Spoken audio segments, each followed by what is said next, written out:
Postseason baseball is back in Oxford, Mississippi, as the Ole Miss Rebels begin the road to Omaha. Helping us break it all down, good friend of the show, good friend of mine, Brad Logan, who does a little bit of everything. Fantastic job covering the Ole Miss Rebels, the Believe in Ole Miss podcast host, Red and Blue Crew podcast as well. And again, we appreciate him taking the time. Brad, what's going on, man? Appreciate you and excited for a big weekend in Oxford. And what a season it's been for the Rebels at this point.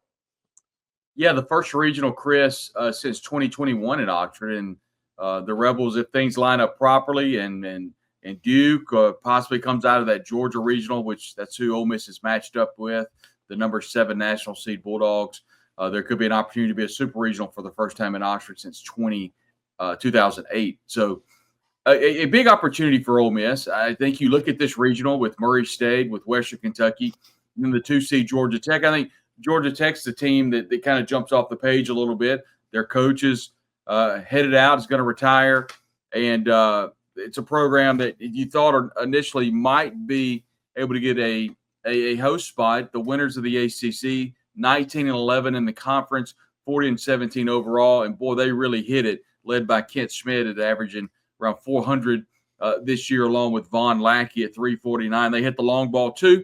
You look at what Georgia Tech can do with Drew Burris with 18 home runs and Kyle O'Deese with 15. So Georgia Tech, definitely the team to watch. But if you're Ole Miss, you obviously have to make sure and not forget about Murray State. Murray State's a program that comes in here. Ole Miss has beaten Murray State before. And you wonder how Ole Miss got to where they did. And you look back at the SEC tournament. And Ole Miss could win into the SEC tournament kind of on the outside looking in. Maybe a little bit in, but mostly out in regards to hosting a regional. They were easily in the field, but was not solidified as a host. Then all of a sudden you beat number 15 Florida, number 5 Arkansas, number 2 LSU, and then you lose to Vanderbilt, who would eventually be the number 1 RPI. And I think that pretty much solidified Ole Miss as a host. And the Rebels have had a really good year. You look back at a couple of series, Chris, they kind of jump out at you. Ole Miss had opportunities against Arkansas and against Tennessee early in the year and could not finish that third game. But they played really well, lost both series, also lost series to Oklahoma, South Carolina. But the interesting part about this is they did win the series against Vanderbilt, who was the RPI number 1. Ole Miss didn't get swept all year. And I think that says a lot about Mike Bianco and about this staff. And I think that definitely helps you during the long run. A record of 40-19, had 20 SEC wins. If you count the Governor's Cup, which historically the Governor's Cup played in Pearl, Ole Miss and Mississippi State. They've counted that game as a technical SEC game, but it doesn't count in the standings. Ole Miss would finish, of course, with 19-15 record in quad 1 wins. That's better than anybody in the country with 19 quad 1 wins. So you look back on the season, I think Ole Miss grew a lot from those losses to Carolina and Oklahoma, and, of course, Arkansas and Tennessee. But big series win against Vanderbilt, I think, catapulted this team in the SEC tournament, and then he's getting them ready for stretch run play in the NCAA regional. Yeah, Brad, you took it away what I wanted to say in regards to the run that Ole Miss went on end of season, and you touched on that. But wildly impressive, obviously, what you saw in Hoover. And how do you feel like it sets up for them going into the postseason? Again, this is a team, like you said, so many want to talk about the conference tournament doesn't matter, or that, they try to de-emphasize it. But, I mean, Ole Miss, literally, they were a team along with Tennessee that played themselves from being on the fringe of hosting. Potentially, they were going to have to go on the road if they went one and done to being the 10th overall national seed. I mean, that's a huge bump up for a team. Yeah, I think this gives Ole Miss a really good shot. And the reason I say that is because they're playing so well down the stretch. The good news is Ole Miss, if you're an Ole Miss fan, the good news is they hit the long ball really well. And they've done a superb job this year. Judd Udemark with 16 home runs. Austin Foley, the catcher, with 17 home runs.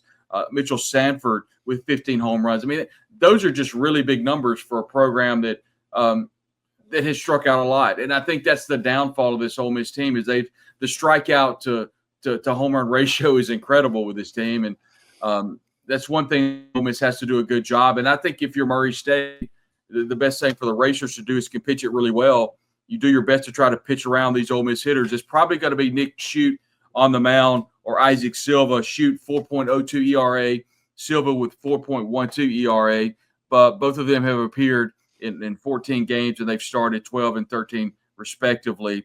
The strikeout pitch, I think, Chris, is what I think they're going to have to really hone in on it. And if they can get an official or get a home plate umpire that can extend the plate a little bit and get Ole Miss chasing some pitches outside, I think that's the key for Murray State to stay in the ball game.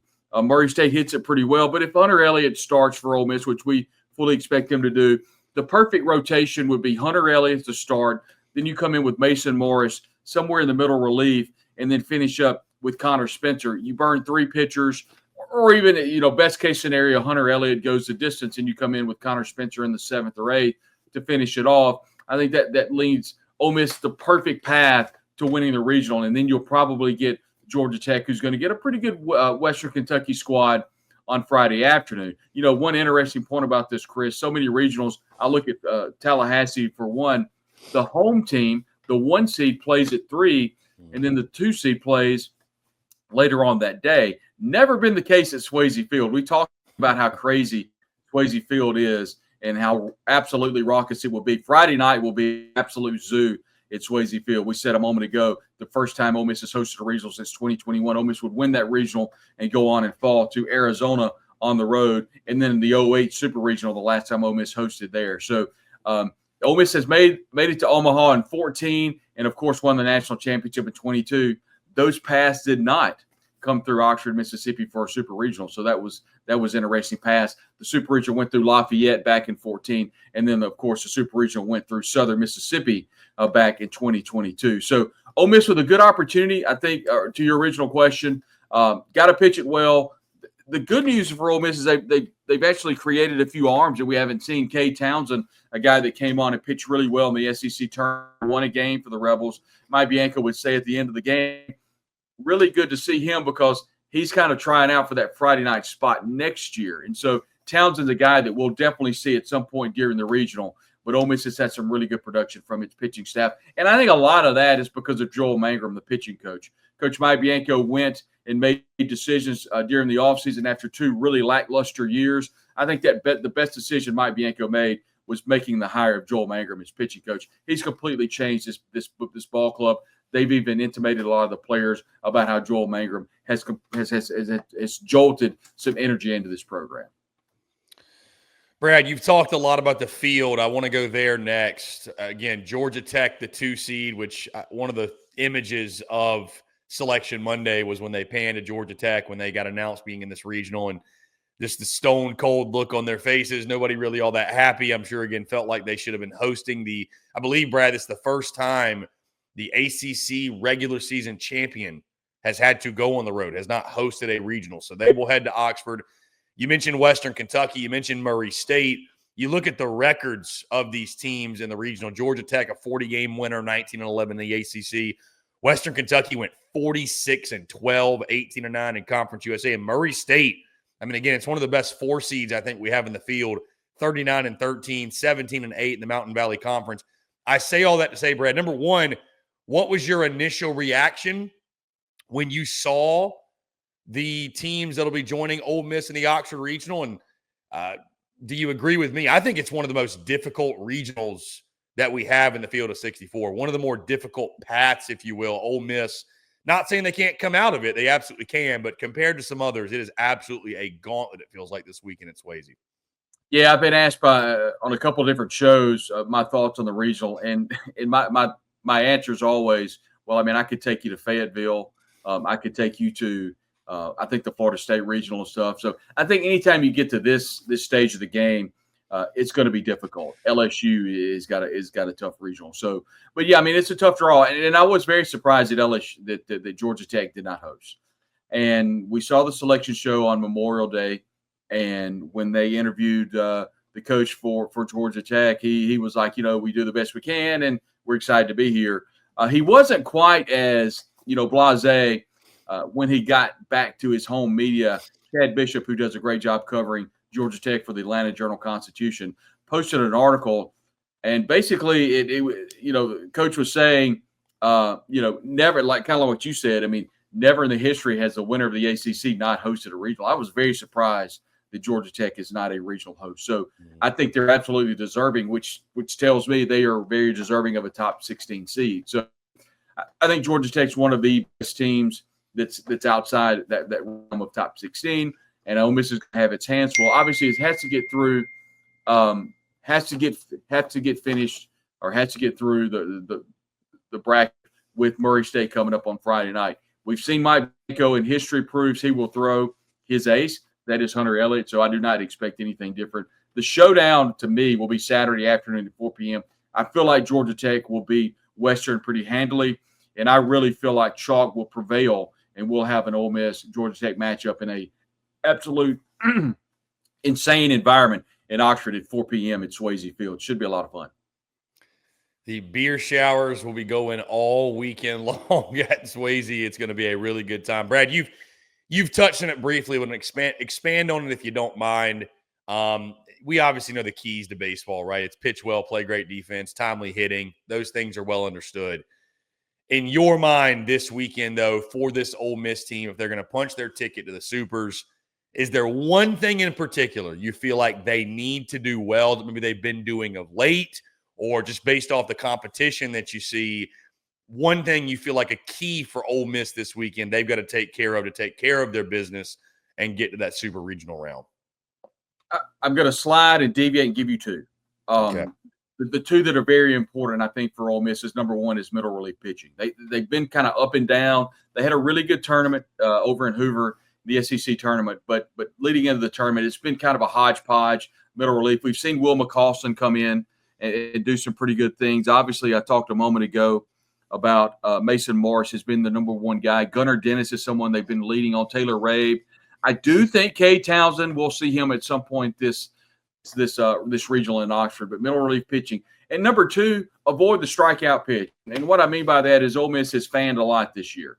Their strikeout ratio is much higher than teams all throughout the country. So if Ole Miss can avoid striking out as much as they have, putting the ball in play, making the defense make a play, they did that against Arkansas early on and scored 5 runs in the first inning over in Hoover. So they did a good job of getting the ball in play, avoiding the strikeout as much as they have. But, yeah, leading into the SEC tournament, boy, Ole Miss has really struggled at the plate striking out. If they can do those two things, I really like Ole Miss's chances in Oxford. Brad Logan, one of the best in the business when it comes to covering the Rebels. Brad, before I get you out of here, I want to ask you this because you've got the pulse of the fan base. You've got a feel on it better than anybody, I think, that covers that program. The conversations you and I were having before the season, and we've seen it happen over at Mississippi State, right? They're obviously in the search for a new head coach. But there was a lot of chatter about Mike Bianco after a really rough campaign last season. Would love for you to speak on just kind of where the Ole Miss fan base is right now from a standpoint of, obviously, like you mentioned, first time hosting postseason baseball in Oxford since 2021. Opportunity to host a super regional, I believe you said, since 2008 in Oxford if things break the right way. It feels like it's been a successful season for Ole Miss. I mean, they've been a team from my vantage point, Brad, that have been somewhat up and down. Granted, you can just credit that to the difficulty of playing in this league and what can happen on a week-by-week basis. But just your overall thoughts and what you're feeling from the fan base as a whole, where they stand with this program, and really just the excitement level of where this program is going into this weekend and potentially beyond. Well, I mean, I don't have to tell you or the people watching or listening that follow you, because it's kind of you have the entire culmination of the Southeastern Conference, and every fan base is there. And so you look at the regional map, and it's all Southeastern teams, whether it be SEC teams or other teams throughout the region. It's Southern Miss. And so you look at the SEC as a whole, and everybody watching and listening would say the goal is to make it to Omaha. And even some would say, if you're, insert team here, the goal is to make it to Omaha and win the national championship. I think for Ole Miss, the goal was to make a regional, but I think most fans will tell you to make a super regional. But I think being able to make a super regional would be an absolute winning season for Ole Miss. Now, I know a lot of people will push back on that and say it's Omaha or bust, and I get all that. But going into the season, Ole Miss had a lot of unanswered questions. They went to the portal and they had to kind of retool their entire outfield. When they did that, they went and got Mitchell Sanford, Isaac Humphrey, and Ryan Moorman, and they've been the absolute bedrock of the team, along with transfer Luke Hill, the second baseman. So number one, you didn't know how those players were going to come together. And number two, you look at Mike Bianco, who struggled the last 2 years, what was going to happen. I knew whenever I heard that Mike Bianco was going to, he told me on my podcast before the season, he was going to relinquish pitches to Joel Mangrum and allow him to call. I knew that moment that he was adapting. And anytime you can adapt in the Southeastern Conference and you can adapt being a head coach of a program you've been at since 2001, that says that you understand that there needs to be some changes. Winning that national championship and kind of falling off for 2 years, I knew Mike Bianco was going to adapt. He was going to change. So I'm not at all surprised they've been successful. This team has really bought in around a lot of the transfers. I talked about Luke Hill's been kind of the bedrock of the team along with the other 3 outfield transfers. I really think this team is playing at a very high level. And Will Furness, who's been with the team for a couple of years, the first baseman, put it best when he said, this team is just different than the other teams I've been on over the last couple of years here in Oxford. So I think a lot of that is because the transfers have kind of embraced the team. And number two, I think Joel Mangrum coming on, Mike Bianco adapting. It's really setting up nicely for Ole Miss down the stretch.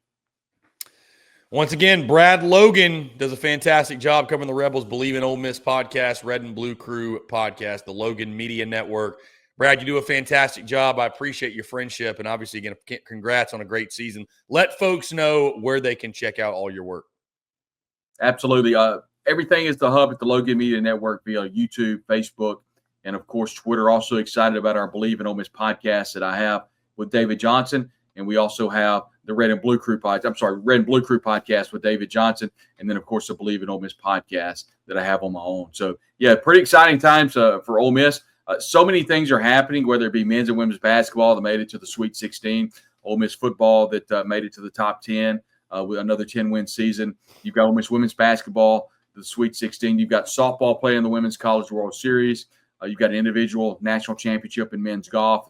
Of course, yesterday, some riveting golf as Ole Miss, the team, fell to Oklahoma State in the Final Four. So some really incredible times for Ole Miss athletics under director Keith Carter. So it's definitely been a fun time covering the program.